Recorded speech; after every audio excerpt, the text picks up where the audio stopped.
And we back. Now y'all know what's going on. Big Woj bomb hit in the middle of the day yesterday. And well, we're here to do a rebuild. Now I know that every other YouTuber out there that does rebuilds is gonna do this same video. But I do not care. This is so big of a news that I have to make a video about it. How can I not? All right. As one of the main rebuilding guys here on YouTube. So if for some reason you've been living under a rock, let me show you the deal. Boom. Anthony Davis on the Lakers. He was traded for Brandon Ingram, Lonzo Ball, Josh Hart, the 4th overall pick this year, a 2021 pick, and a 2024 pick or something similar to that. Nonetheless, we're here to rebuild this Lakers team. All right, the Lakers gave up a lot for Anthony Davis, and I'm not saying it's worth it because he's already said or he's already intending on re-signing, but I'm just saying it is a lot. They're mortgaging a lot of their future, throwing in 3 first-round picks, but if they can win a championship, it does not matter. At the end of the day, what do we play sports for? What are we fans of teams for? Because we want to see them win championships. And now LeBron James has Anthony Davis to add to his team. This 2-man duo is going to be incredible, but I got to make it a 3-man duo because there are reports that they are looking at none other than Kemba Walker. Now, Kemba Walker, earlier before free agency start, he said he would be willing to take less than the Supermax to stay in Charlotte. So I'm going to try my best as the general manager to call Kemba up and say, listen, we know how good of a player you are, but if you want to go down as an all-time great, you need to come to LA and win a couple rings.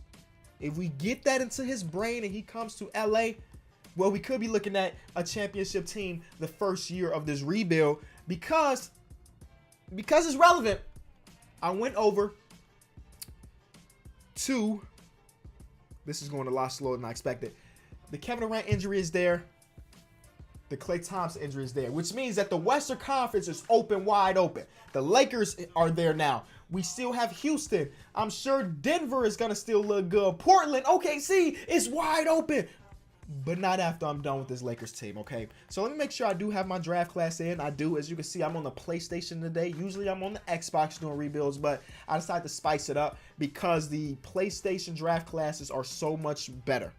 I can admit that. I can admit that because there was a guy I saw at the draft combine when I was there, and his name is Nicholas Claxton. I don't know if he's going to be very good in the NBA, but I think that when I watched him, he had a huge impact. And no Xbox draft classes have him, but here he is. So they got like a lot of the prospects that are expected to go late second round. They just got it all. Taco Fall is there as well. But all right, so since we don't have our first round pick, I'm still gonna go to the draft and everything. We can't even get Frank Vogel as a coach in 2K. That's an L. That's an L. But what I can do, I can hire a random guy. Let's hire Dylan Tucker. We're gonna change Dylan Tucker's name, and we're gonna make him Frank Vogel. I'll be right back. Look at all the heads they have in the coaching section. This is Pekovic. Who else are former NBA players' face that they're using? That's Tayshaun Prince. What are they doing? They just reusing ex-NBA players. That's Bruno Caboclo. So it's not even just ex-NBA players. Dog, I've never actually looked at this. This is insane. I mean, the way he looks doesn't matter at the end of the day because I'm not actually playing games. But the fact that they just like, you know what? We can just use his face as a coach as well is ridiculous. All right, I'm going to give him Steve Blake's face because it's fitting because it's the Lakers. All right, so Frank Vogel is completely made. So there's that. No longer have Luke Walton in the NBA draft. Now, the Pelicans have the 1st and the 4th pick. In real life, there are reports that they're looking to trade it. But again, this is 2K. But of course, Zion goes number 1. Now, this is where things get a little bit weird because in real life, we're expecting Ja to go number 2 and then RJ to go number 3. But you can never really predict what 2K has in store for you. So it looks like they're going to go with Jarrett Culver. See, I think that their GM is like, hey, we got Mike Conley, so we don't need a point guard. But in real life, they're still going to go point guard. I mean, I guess it doesn't matter too much to for this purpose of this video. But in real life, we know who's probably going number 2.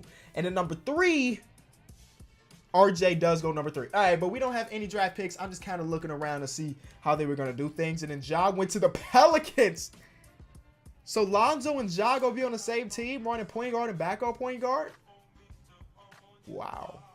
Wow. Anyway, let's get things going here. So, Kemba, let's talk. Of course, we're keeping Kuz here on the quality or the option. But the next idea, again, we do want to go out and try to offer Kemba Walker contract. And he's got one offer, and that's from the Hornets. So we have to pull Kemba Walker away. But I also don't want to give him like the full max. But I think that may be the only way to get Kemba away from the Hornets, because they are, well, they can offer him the most amount of money. That's the most we can offer you, Kemba. That puts us number 1, though. Okay. But just in case, there is reports that they may be willing to look at Jimmy Butler. So I'm going to offer Jimmy Butler just a small contract in case. It's not really a small contract, but I will offer him a contract in case the Kemba Walker thing doesn't work out. And then another point guard, because we do need a point guard. Nothing else is really there at all. Unless we like Kyrie, come team up with your boy LeBron again, but we ain't got that much money. We'll still offer it. I doubt he's going to take that. Let's see. Yeah, we're almost dead last on his list, but he may end up in Utah. That's interesting. Kemba, please. Yes, Kemba's here. All right, so Kemba is here. How do I still have the cap hold on these players and they're not on my team? I don't know. But Kemba is here, and he said he'll sign Alex Caruso. Oh, we can't keep Alex Caruso. Kemba, welcome. Kyrie went to Utah. That's okay with me. But all right, but since we did do that big 3, we have our official big 3 and Kuz, big 4, fantastic 4. We need to fill out the roster with players that can play, because I mean we got a lot of money wrapped up in the top 3. So we got to find role players that are willing to take a little pay cut and play with us. Oh, JJ Redick already has an offer from the Kings, and that's 2 years, about $16 million. I don't know if I could be able to match that. Do we re-sign Kentavious? I mean, he kind of fits. He knocks down a three-point shot. He plays defense. We're going to offer Kentavious a 1-year deal.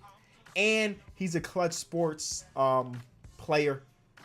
You know, Rich Paul and them. So they going to probably make that happen. But we have to find a center. That's the interesting part. A guy like Dwayne Dedmon will be fired because he protects the paint and he can knock down the shot, open the game up a little bit. So let's offer Dwayne Dedmon a 1+1 contract. Take a little bit of money off the table because, I mean, he ain't got no offers, so we can. Oh, okay, nice, Kenny. You really screwed that one over. But he still's got 83%. I'm gonna still offer a deal, but a little bit more money. All right, so those are our offers. Kentavious said he's willing to sign. I'm gonna prioritize Dwayne Dedmon though. Oh no, we don't even need Dwayne Dedmon. We have Anthony Davis. I forgot. Okay, so actually, yes, let's do the Kentavious deal. Kentavious is here, so let's get backup guards for like cheap. Yogi Ferrell. Can we sign him to like a minimum deal? I doubt he'll take a minimum. We'll try it. Yeah, he's not taking a minimum. But that's the type of players we need. Just minimum players that can come in and play backup minutes. Nothing spectacular. Just don't suck. All right, chat. I mean, man, I'm here. So we brought NBA champion Jeremy Lin to the team because we need some championship DNA. You feel me? Then as a backup, we picked up Alex Burke to come off our bench. David Nwaba to back up LeBron. Center or power forward, I think the Ba Mute pickup is pretty clutch if you ask me. He can knock down the shot. He can defend like 3 or 4 positions. And we still ended up having or getting Dwayne Dedmon. Tell me this team ain't fire. You know, we ain't got like a Lou Will off the bench or nothing like that, but come on, man, we put together a pretty solid team. All right, so let's see if LeBron gets worse. He does it, but Kemba did. What? Kemba got worse? Nobody else, right? Oh, Ba Mute got a lot worse. That's a L, man. I was hoping that Ba Mute could play some very good backup minutes, but now he is a 72 overall, which is not very good. But the great thing about that is, well, LeBron can play power forward for us. Anthony Davis can play some power forward minutes if we need him to. Him and Dwayne Dedmon, I mean, that's going to be a fire combination. So, some guy in Summer League got injured. Why does that pertain to me? I don't want to see that. But here we are. What I'm going to do, right, I'm going to send the whole team to free throw camp because that's super important. LeBron James don't really hit his free throws as much as he used to anymore. So let's send the whole team to free throw camp. And if we have another one, I may send Kyle Kuzma to the defense camp. Oh, we got 3 of them. Nice. So free throw camp, everybody goes up. LeBron, I mean, everybody goes up by 1. But that 1 could be a game-clinching free throw. You never really know. So we went from one of the worst free throw shooting teams in the league to potentially being at least average. I want to send big man defense to Kyle Kuzma because he's going to be guarding bigs down there. And then why not send LeBron to shooting camp? Get my boy LeBron 3-pointers to about an 80. Let's go, team. This is what our team is looking like. Kentavious is back. And I know a lot of Lakers fans were calling for him to be traded as well. But I think he'll play the role pretty well, right? Kemba, Kentavious, LeBron, Kyle Kuzma, and Anthony Davis. They got him wearing a number 53. I refuse to allow him to wear that terrible number. Back when he was playing AAU basketball, he wore the number 41. And I don't know if that's officially what he would wear in real life, but 53 is not going to cut it. So let's give him 41 for now until we find out what number he'll officially wear. But I like our team a bunch. We're definitely a championship favorite. We have to be. Let's take a look at the power rankings. They got us number 4, number 1, and then number 4, and number 4. Listen, that's fine. The Boston Celtics are beneath us, right beneath us, and this team's not amazing. They got Isaiah Robbie, though. I saw him also at the draft combine. I think this guy, if you don't know who he is, I would recommend looking at him, looking at his highlights. He reminded me similarly to like a Kyle Kuzma, where he's probably going to get drafted late first round, early second round, but he'll probably come in and score at least a little bit in his rookie year. I don't think he's going to be at the caliber of Kyle Kuzma, but they look very, very similar on the court. We're like, wow, I didn't know you can do that. And then we were interviewing him. He was like, in college, they made him play a lot of center because the original center got injured or something like that, so they needed somebody big, and he's 6'8". I know a lot of y'all probably don't care, but it was on my mind, so I had to say it.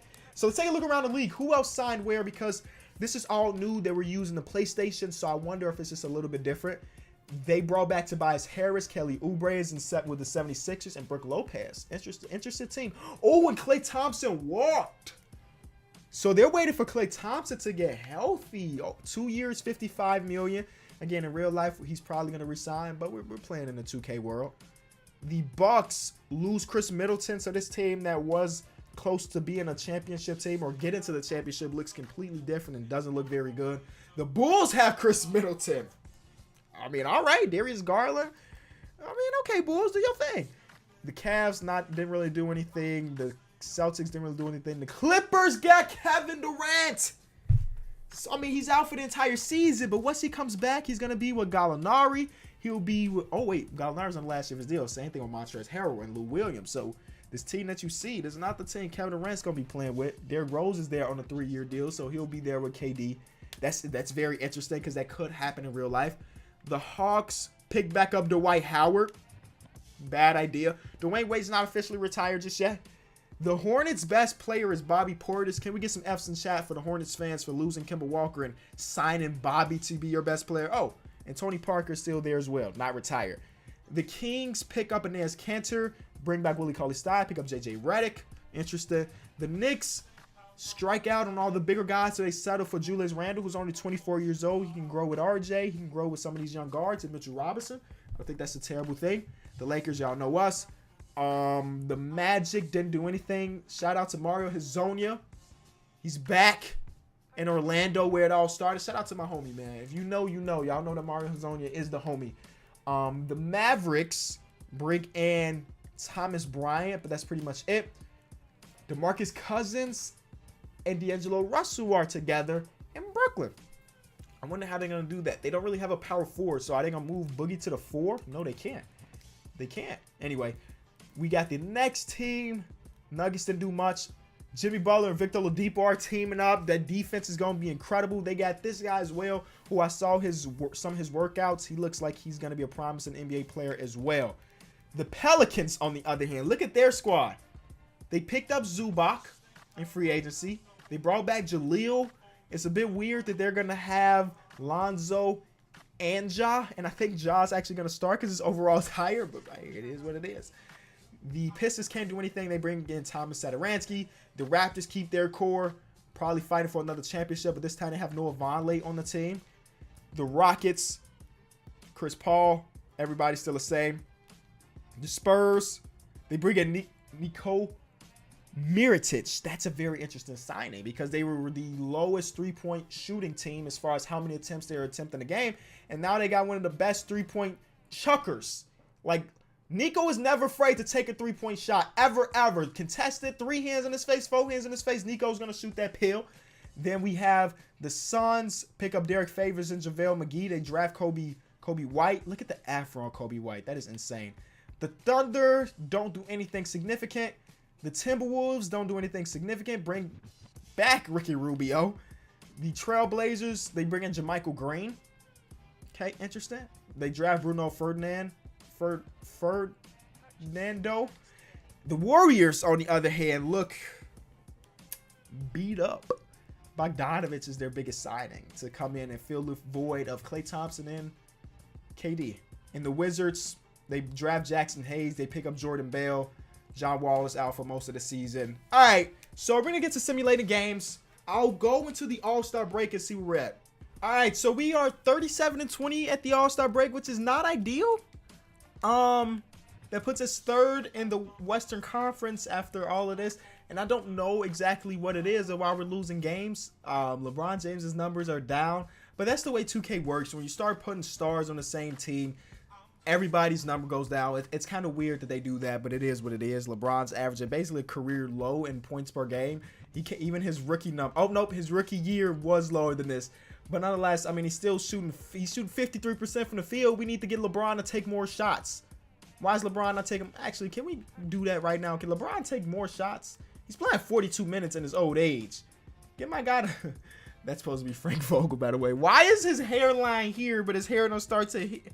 Anyway, I want to look at All-Star participants. All right, so Team Kawhi is here. No Lakers, but we have Anthony Davis and LeBron, but no Kemba Walker.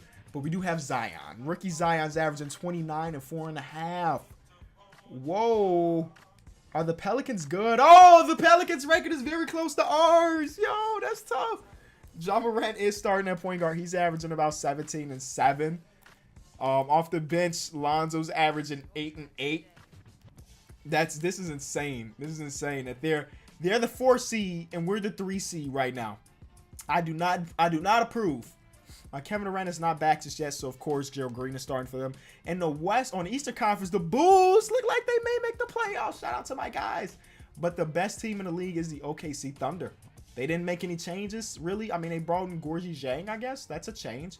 But they're just the same team as they've always been. They just kept it steady. Russell Westbrook is having an MVP caliber season. Paul George is also having a very great season. So they're the #1 team, but the Raptors are still there as well. They have J.R. Smith starting as shooting guard instead of Danny Green. I guess Danny Green is not here anymore. But Freddie's still there. Kyle and, of course, Kawhi still averaging 27 points per game. But that's it, man. I am not going to make any trades. I mean, it's not like we have draft picks to trade anyway. I want to keep this as realistic as possible, and I don't think there's any trades to be done. How's Kentavious playing? Oh, my God, Kentavious. Well, he's shooting 41%, so I can't complain too bad. That's pretty good numbers. Kyle Kuzma, averaging less points per game, but shooting way better than he's ever shot from the field, so that's a good thing. Free throw numbers are looking great for him. So a down point per game season, but he's still having a good season all along. But I guess we're going to simulate into the season. Maybe we get some new fire underneath us in the second half of the season. Big momentum win at the end of the season, beating the OKC Thunder. Speaking of OKC, Russell Westbrook wins another MVP. Zion wins Rookie of the Year, averaging about 29, 5, 2 steals, and 2 blocks. Those are ridiculous numbers. I don't think he's going to come into the league averaging something like that, but if he does, oh my God, the Pelicans. Domantas Sabonis wins 6th Man of the Year. Defense Player of the Year goes to our boy, Anthony Davis. Most Improved went to the bag. And then Billy Donovan wins Coach of the Year. They actually had the same record as us, all said and done. So either they start to struggle the second half of the season or we turned up. I don't know. Probably a little bit of both. So first team All-NBA, we have 2 players, Anthony Davis and LeBron James. Shout out to my guys. Zion is second team All-NBA. Third team has Mike Conley on it. Okay, Mike Conley, let's go. Let people know that you still got it. Defensive team, DeJounte Murray. I cannot wait for DeJounte Murray to come back for next season, man. I missed him out there, so shout out to all the Spurs fans getting their guard back. Rookie team, 2 Pelicans up in there. RJ, Jared Culver, and then Kobe White. And then second team, Jackson Hayes, DeAndre Hunter, yada, yada, yada. All right. So we ended up with the second best record again. We were tied with OKC, Even though we just beat them at the end of the season, they had the tiebreaker, but they just lost 3 in a row going into the playoffs, and we won 3 in a row going into the playoffs. So come on, turn me up a little bit. The Clippers make the playoffs even without Kevin Durant there. Shout out to them, man. The Portland Trail Blazers missed the playoffs with this roster. That's unfortunate for them. The Memphis Grizzlies were close. Out east, the Celtics missed the playoffs. They lose Kyrie Irving and completely slip, having a worse record than the Cavaliers. That is really tough. Speaking of slipping, the Bucks finished 500 on the year. And then the best team in the league were the Raptors, not in the league, but in the Eastern Conference. Atlanta Hawks, super young. Look how young the starting lineup is. Trae Young, second-year player. Tyler Hero, first-year player. KZ Okpala, first-year player. John Collins, third-year player. And then Dwight Howard is old. But they're a super young team. Even off their bench, they got a bunch of young guys. But they do have the vet and Powell. So he's going to teach them boys how to perform in the playoffs. But speaking of performing in the playoffs, the good old-fashioned LA versus LA in the first round. They would love to have Kevin Durant here, but they don't. Oh, my God. Oh, my God. Let's not. Come on, man. We supposed to be the Kings of LA, not the Clippers. Oh, my God. There's really no home court advantage. It's all in the same arena. At least we don't got to travel. 2-2. All right, we lost the first 2. But again, yeah, there's no such thing as home court advantage when all of the games are played in LA. But we get out of there after losing the first 2. They scared us a little bit. Shout out to Gerald Green for keeping his team up while Kevin Durant was out. Houston, what's up, my guys? Look at the Pelicans. Really trying to see us in the conference finals. We lose game 1. I'm not too concerned about that. We lost the first 2 games against the Clips and see how that turned out. Game 2 we win. Game 3 we win. Yeah, it's looking like a dub, man. Yes, come on, conference finals. LeBron, he's back. He's about to start a whole nother streak. 8 in a row in the Eastern Conference, 8 in a row in the Western Conference. Okay, I may be stretching just because he's super old. Well, he's not super old, but he's going to be super old. 8 in a row, he can't do that again. Or can he? First game against OKC, the 2 best teams in the league going head-to-head. Russell Westbrook has he shot 2 for 10 from 3, so that's not very good. But LeBron said, hold on. We going to the finals, baby. That's game 1, though. Game 2. Another win for the Lake Show. Jeremy Lin, 16 minutes, 18 points, 9 for 10 from... Come on, quit playing with him. He's back in LA, and he said he's going to win. He's going to make the most out of his minutes. Are we going to sweep the team with the best record in the league? No, we're not sweeping them. Oh, my God. Paul George had a game. All right. Come on, let's put it away, though. Let's quit playing with the boys, and we do. A low-grinded game, but we made it work, and we are in the finals against this 76er team. That is Klay Thompson back. Klay Thompson is back. So their team is looking like Ben Simmons, Klay Thompson. JJ Redick is there. He wasn't there early in the season, so they made a trade to pick up JJ Redick, bring him back. JJ Redick, Kelly Oubre, Tobias Harris, and Joel Embiid. This is the best team, bro, that we've gone against. And they were just a 6 seed, but again, you have to remember Klay Thompson missed so many games. How many regular season games did Klay Thompson play? I'm guessing not that many. Whoa. No, this is last year. So he literally came back just for the playoffs because we're in the 2019-2020 season. So he set 82 games and said, you know what? I'm going to come late in the playoffs because he wasn't there for the first 6 games, but he's been there halfway through the second round, the conference finals, and now in the finals. All right, Klay Thompson. Let's see how he does in the finals. He only has 7 points. A little rusty. Averaging 12 points in the whole playoff, so he is a bit rusty, but whole team was rusty. Oh, my God. I just peeped. They scored less than 60 points in a playoff game. That is the definition of rusty. Oh, my God. Game 2 is a win for us as well. This time they put up more points, but they didn't stop us at all. We put up almost 140. Look at our big 4, all 20-plus points. 32 for Braun, 22 for Kuz, 22 and 21 for AD, and Kemba matching it with 21 as well. Then we're going up 3-0. It seems like the end of this series. LeBron James puts on the LeBron James performance. 9 for 10 from the free throw line. I sent them to that camp. That's all me, LeBron. I'm the reason you did that. 37, 7, and 8. And then the last game, potentially, there. Oh, and Anthony Davis stole the Finals MVP from him. Averaging 20 and 18, 4 assists, 3 blocks. I understand it. But LeBron's numbers had to be incredible as well. He just hit that 37 or 27. What was LeBron's number? So game 1, LeBron had 20. Game 2, LeBron had 30. Then he had 37. And then he had 24. But they gave it to Anthony Davis. I mean, I guess so. But nonetheless, like next year, both the Lakers team and the Pelicans team should be a lot of fun to watch. The Lakers can win another championship. Who knows? But I did enjoy making this video. If you enjoyed it, be sure to leave a like in the comment section below. Let me know who you think won this trade. That's it.